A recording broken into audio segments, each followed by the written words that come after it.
মাহে ৰমজানৰ দ্বিতীয় 10 দিন বেছি বেছিকৈ 4টা জিকিৰ কৰি থাকক মহান আল্লাহ তাআলা আপোনাৰ জীৱনৰ সকলো গুনাহ কাটা মাফ কৰি দিব আপোনাৰ জীৱনৰ সকলো সমস্যা সমাধান কৰিব মনৰ আশা পূৰণ কৰিব আপোনাৰ দুআসমূহ কবুল কৰিব মহান আল্লাহ তাআলাই আখিৰাতত আপোনাক জান্নাত দান কৰিব সুবহানাল্লাহি বিহামদিহি মোৰ প্ৰিয় দিনী ভাই বন্ধুসকল মোৰ অতি প্ৰিয় দিনী মা আৰু ভনীসকল পবিত্ৰ ৰমজানুল মুবাৰকৰ প্ৰথম আশাৰা ইতিমধ্যে পাৰ হৈ গৈছে দ্বিতীয় আশাৰাৰ আৰম্ভণি হৈছে এই দ্বিতীয় আশাৰাত বেছি বেছিকৈ আপুনি এই আমল কৰক আল্লাহৰ ৰাসূল সাল্লাল্লাহু আলাইহি সাল্লামে এই কেইটা আমল বেছি বেছিকৈ কৰিছিল ৰমজানৰ প্ৰথম আশাৰা ৰহমতৰ হয় ৰমজানৰ প্ৰথম 10 দিন ৰহমতৰ আশাৰা বুলি কোৱা হয় দ্বিতীয় 10 দিন মাগফিৰাতৰ আশাৰা হয় আৰু তৃতীয় 10 দিন নাজাতৰ হয় জাহান্নামৰ পৰা মুক্তিৰ দ্বিতীয় 10 দিন মাগফিৰাতৰ আশাৰা হয় অৰ্থাৎ আমাৰ জীৱনৰ গুনাহ খাতাবোৰ মাফ কৰোৱাৰ এটো এটা সুযোগ হয় আমি এই আশাৰাত এই 10 দিন কি আমলখিনি কৰিব লাগিব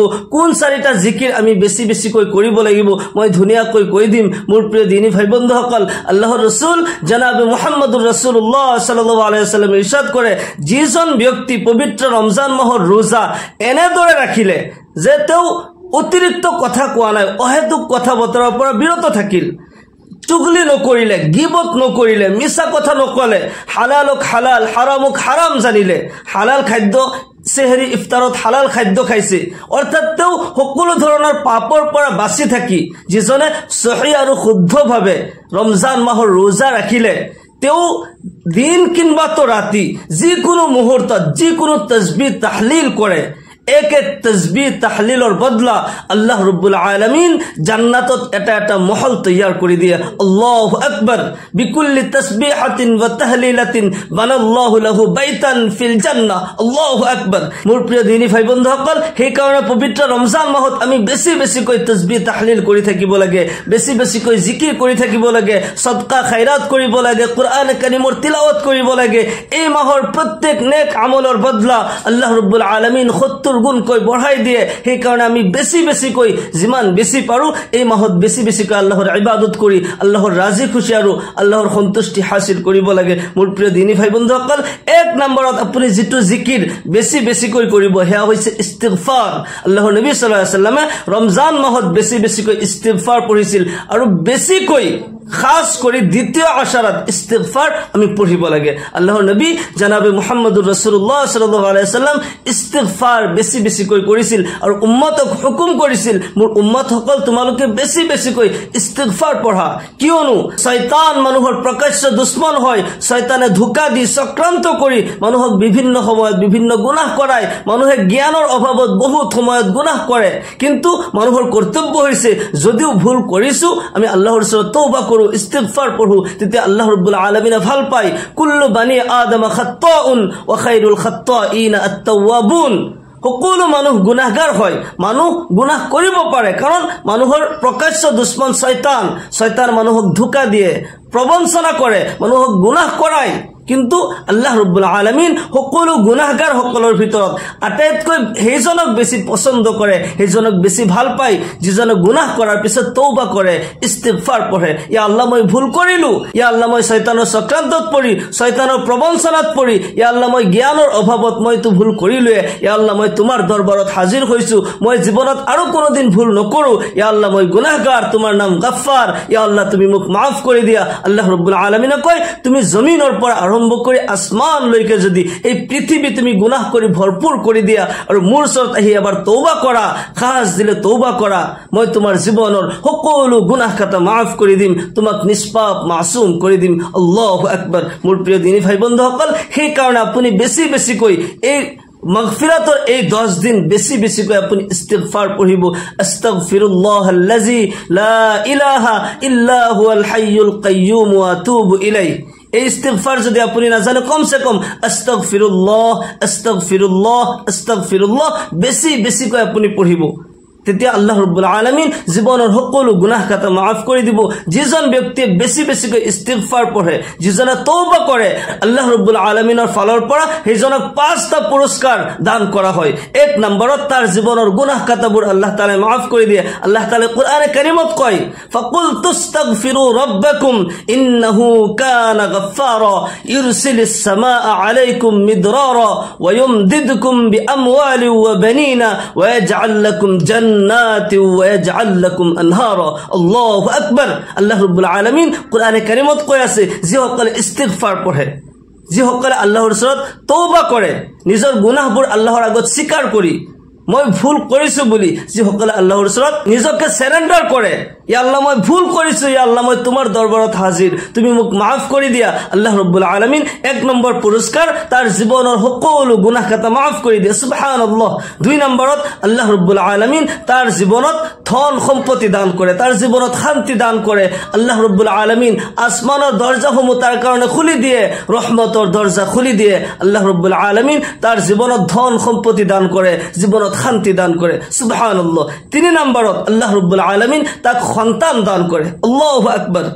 4 নম্বৰত আল্লাহ ৰাব্বুল আলামিন তাৰ জীৱনৰ সমস্যাবোৰ পেৰেশানিবোৰ বালা মুসিবতবোৰ দূৰ কৰি দিয়ে জীৱনত শান্তি আহে বিপদ আপদ বালা মুসিবতৰ পৰা সেইজন বান্দা খাস কৰি আল্লাহ ৰাব্বুল আলামিন হেফাজত কৰে তাৰ জীৱনত শান্তি আহে 5 নম্বৰত আল্লাহ ৰাব্বুল আলামিন সেইজন বান্দাক আখিৰাতত জান্নাত দান কৰিব সুবহানাল্লাহি বিহামদিহি সেই কাৰণে বেছি বেছিকৈ ইস্তিগফাৰ আমি পঢ়িব লাগে ইস্তিগফাৰ পঢ়িলে জীৱনৰ গুনাহ মাফ হ'ব জীৱনৰ সমস্যা সমাধান হ'ব আল্লাহ ৰাব্বুল আলামিন নেক সন্তান দান কৰিব আৰু আখিৰাতত জান্নাত দান কৰিব জীৱনৰ পেৰেশানি বালা মুসিবতবোৰ আল্লাহ ৰাব্বুল আলামিনে দূৰ কৰি দিব দুই নম্বৰত প্ৰিয় নবী জনাবে মুহাম্মদুৰ ৰাসূলুল্লাহ সাল্লাল্লাহু আলাইহি ওয়াসাল্লামৰ ওপৰত বেছি বেছিকৈ দুৰুদ শৰীফ পাঠ কৰিব আপুনি যেতিয়া বেছি বেছিকৈ দুৰুদ শৰীফ পাঠ কৰিব আল্লাহ ৰাব্বুল আলামিন আপোনাৰ প্ৰতি ৰাজি আৰু খুশি হৈ যাব আৰু যি বান্দাৰ ওপৰত আল্লাহ তাআলা নিজে ৰাজি আৰু খুশি হৈ যায় সেইজনতকৈ সৌভাগ্যৱান আৰু কোন হ'ব পাৰে যাৰ ওপৰত তাৰ খালিক তাৰ মালিক ৰাজি আৰু খুশি হৈ যায়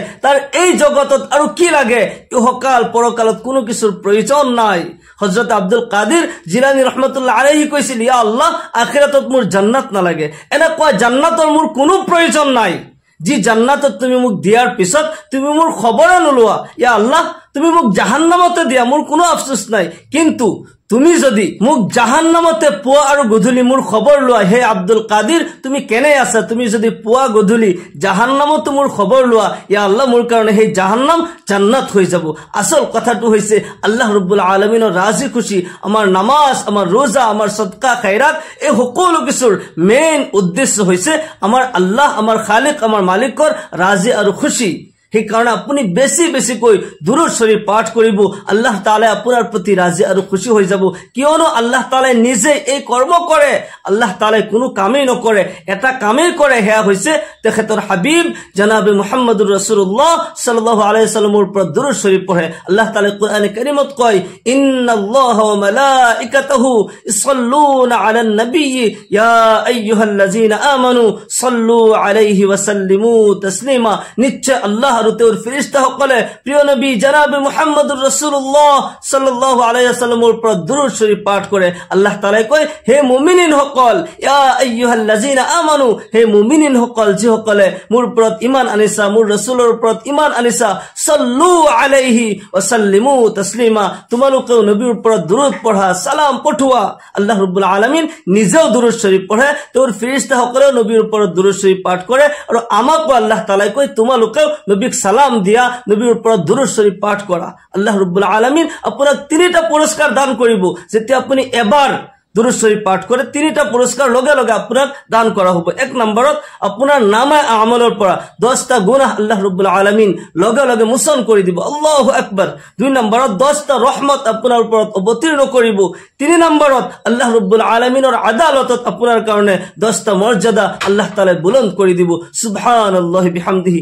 আল্লাহৰ নবী জনাবে মুহাম্মদুৰ ৰাসূলুল্লাহ সাল্লাল্লাহু আলাইহি ওয়াসাল্লাম ইৰশাদ কৰে যিজন বান্দাই মোৰ যি উম্মতে পুৱা গধূলি 10 বাৰ কৈ দুৰূদ শৰীফ মোৰ উপৰত পাঠ কৰে ওয়াজাবাত লাহু শাফাআতি সেইজন উম্মতৰ কাৰণে শাফাআত কৰা মই নবীৰ ওপৰত ওয়াজিব হৈ যায় কিয়ামতৰ দিনাখন মই সেইজন উম্মতক শাফাআত কৰিমেই অন্য ৰিৱায়াতত আহিছে আল্লাহৰ নবী সাল্লাল্লাহু আলাইহি ওয়াসাল্লামে কয় যিজনে যিমান বেছি দুৰূদ শৰীফ পাঠ কৰিব কিয়ামতৰ দিনাখন মোৰ সেইজন উম্মত মোৰ সিমানেই বেছি কাখত থাকিব সুবহানাল্লাহ যিজনে বেছি দুৰূদ পাঠ কৰিব সেইজন বেছি কাখত থাকিব পাৰিব সুবহানাল্লাহ বিহামদিহি সেই কাৰণে মোৰ প্ৰিয় দিনী ভাই বন্ধুসকল বেছি বেছি কৈ দুৰূদ শৰীফ পাঠ কৰিব আল্লাহ ৰাব্বুল আলামিন আপোনাৰ জীৱনৰ গুনাহ মাফ কৰি দিব জীৱনৰ সমস্যা সমাধান কৰিব ৰহমত অৱতীৰ্ণ কৰিব জীৱনত শান্তি আহিব আল্লাহ তাআলাৰ আদালতত মৰ্যাদা বুলন্দ কৰিব আল্লাহ তাআলাই যেতিয়া কোনো বান্দাক ভাল পায় আল্লাহ তাআলা ৰাজি খুশি হৈ যায় তেতিয়া সেইজন বান্দাৰ ওপৰত এই পৃথিৱীৰ সকলো মানৱ দানৱ পশু পক্ষী সকলো মখলুক তাক মহব্বত কৰে তাক সম্মান কৰে তাৰ প্ৰতি ৰাজি আৰু খুশি হৈ যায় সেই কাৰণে আপুনি বেছি বেছি কৈ দুৰূদ শৰীফ পাঠ কৰিব দুৰূদ শৰীফ যেটো আপুনি নামাজত পঢ়ে সহজভাৱে এটোৱে পঢ়িব পাৰে আল্লাহুম্মা সাল্লি আলা মুহাম্মাদি ওয়া আলা আলি মুহাম্মাদ কামা সাল্লাইতা আলা ইব্রাহিম ওয়া আলা আলি ইব্রাহিম ইন্নাকা হামিদুম মাজিদ আল্লাহুম্মা বারিক আলা মুহাম্মাদ ওয়া আলা আলি মুহাম্মাদ কামা বারাকতা আলা ইব্রাহিম ওয়া আলা আলি ইব্রাহিম ইন্নাকা হামিদুম মাজিদ যদি এই দুরূদ শরীফ আপনি পঢ়িব নোৱাৰে তেন্তে সৰু এটি দুৰূদ শৰীফ মই আপোনাক কৈ দিও এই দুৰূদ শৰীফ যদি আপনি পাঠ কৰে আল্লাহৰ ৰাসূল জনাবে মুহাম্মদুৰ ৰাসূলুল্লাহ সাল্লাল্লাহু আলাইহি ওয়াসাল্লাম সাহাবাসকলক কয় হে মোৰ সাহাবাসকল তোমালোকক এনেকৈ এটা আমল মই শিকাই দিও নে যে আমল তুমি এবাৰ কৰাৰ লগে লগে আল্লাহ তাআলাই 70 জন ফেৰেশতা তোমাৰ কাৰণে নিযুক্ত কৰি দিব আৰু তেওঁলোকে 1000 দিন পৰ্যন্ত তোমাৰ কাৰণে নেকি লিখিয়ে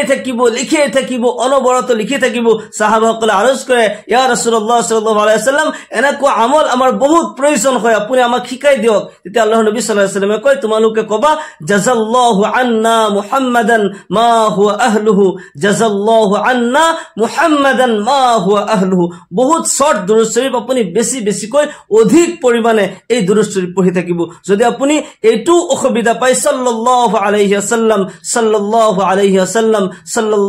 ওয়াসাল্লাম এই দুরূদ শরীফটি হলো আপুনি পঢ়ি থাকিব আল্লাহ রাব্বুল আলামিন আপোনাৰ জীৱনৰ সকলো গুনাহ কাটা মাফ কৰি দিব আপোনাৰ সকলো সমস্যা সমাধান কৰি দিব জীৱনত আল্লাহ তাআলা ৰহমত বৰকত দান কৰিব ইহকাল পৰকালত আল্লাহ ৰাব্বুল আলামিন আপোনাক কামিয়াবি দান কৰিব 3 নম্বৰত আপুনি যেটো জিকিৰ বেছি বেছি কৰি কৰিব হেয়া হৈছে ইয়া জাল জালালি ওয়াল ইকৰাম এই জিকিৰ যদি আপুনি বেছি বেছি কৰি থাকে আল্লাহ ৰাব্বুল আলামিন আপোনাক মকবুলিয়ত দান কৰিব আপোনাৰ দুআসমূহ সোনকালে আল্লাহৰ দৰবাৰত কবুল হ'ব আমি বহুত সময়ত বহুত দুআ কৰি থাকো বহুত ইবাদত কৰো বহুত নেক আমল কৰো কিন্তু আল্লাহ তাআলাৰ দৰবাৰত কবুল নহয় আসল কাৰণটো হৈছে আমি মকবুলিয়তৰ দৰজা হাসিল কৰা নাই আপুনি যেতিয়া বেছি বেছি কৈ জিকিৰ কৰি থাকিব এই জিকিৰৰ দ্বাৰা আপোনাৰ কলব পৰিষ্কাৰ হ'ব অন্তৰ পৰিষ্কাৰ হ'ব মকবুলিয়তৰ দৰজা হাসিল কৰিব তেতিয়া যি কোনো দুআ কৰিলেও ওলি বুজুৰ্গ সকলে আউলিয়া সকলে কিবা এটা দুআ কৰাৰ লগে লগে আল্লাহ তাআলাৰ দৰবাৰত কবুল হৈ যায় কিন্তু আমি সেম দুআ কৰো কিন্তু আমাৰ দুআসমূহ কবুল নহয় আসল কাৰণটো হৈছে আমাৰ নেক আমলৰ জৰিয়তে আমি মকবুলিয়তৰ দৰজা হাসিল কৰা নাই সেইকাৰণে বেছি বেছি কৈ আপুনি এই জিকিৰ কৰি থাকিব ইয়া জাল জালালি ওয়াল ইকৰাম বেছি বেছি কৈ অধিক পৰিমাণে আপুনি যেতিয়াই উঠা বহা কৰি আছে চলাফুৰা কৰি আছে কিবা কাজ কৰ্ম কৰি আছে মনে মনে আপুনি পঢ়ি থাকক ইয়া জাল জালালি ওয়াল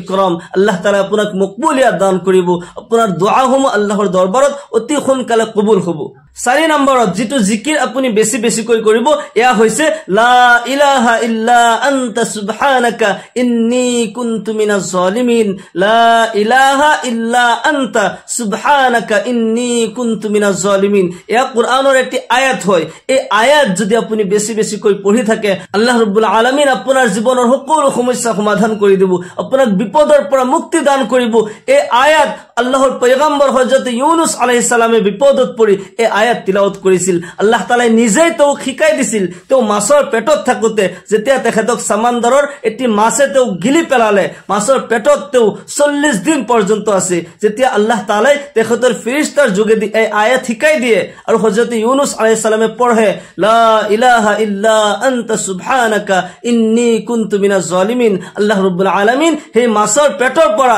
তেখেতক উদ্ধাৰ কৰে আল্লাহৰ পয়গম্বৰক আল্লাহ তাআলা এই মহা বিপদৰ পৰা মুক্তি দান কৰে আৰু আল্লাহ তাআলাই কয় ওয়া কাযালিকা নুনজিল মুমিনিন আৰু এনেদৰে যিসকল মুমিন মুছলমান সকলে কিয়ামতলৈকে বিপদত পৰি এই আয়াত পঢ়িব এই আয়াতৰ জৰিয়তে মদত বিচাৰিব মই তেওঁলোকক উদ্ধাৰ কৰিম সেই বিপদৰ পৰা মুক্তি দান কৰিম সেই কাৰণে আপুনি বেছি বেছিকৈ এই আয়াত পঢ়ি থাকিব এই জিকিৰ আপুনি কৰি থাকিব লা ইলাহা ইল্লা আনতা সুবহানাকা ইন্নী কুনতু মিনাজ জালিমিন এই পবিত্ৰ ৰমজান মাহত আপুনি যি দোয়া কৰিলেও আল্লাহ তাআলা আপোনাৰ দোয়া কবুল কৰিব আল্লাহ তাআলা ৰহমতৰ দৰজাসমূহ খুলি থৈছে জান্নাতৰ দৰজা খুলি দিছে জাহান্নামৰ দৰজা আল্লাহ তাআলা বন্ধ কৰি দিছে শয়তানক পৰ্যন্ত বান্ধি দিছে আমাৰ কাৰণে ইবাদতৰ সুযোগ কৰি দিছে মোৰ প্ৰিয় দিনী ভাই বন্ধুসকল আহক আমি সকলোৱে এই পবিত্ৰ ৰমজান মাহত বেছি বেছিকৈ আল্লাহৰ ইবাদত কৰি আল্লাহৰ ৰাজি খুশি হাসিল কৰো দিনত ৰোজা ৰাখি ৰাতি তাৰাবিৰ নামাজ পড়ি ইয়াৰ মাজত যেতে আমি সময় পাইছো তাসবিহ তাহলিল কৰো জিকিৰ কৰো কোৰআনে কাৰীমৰ তিলাওয়াত কৰো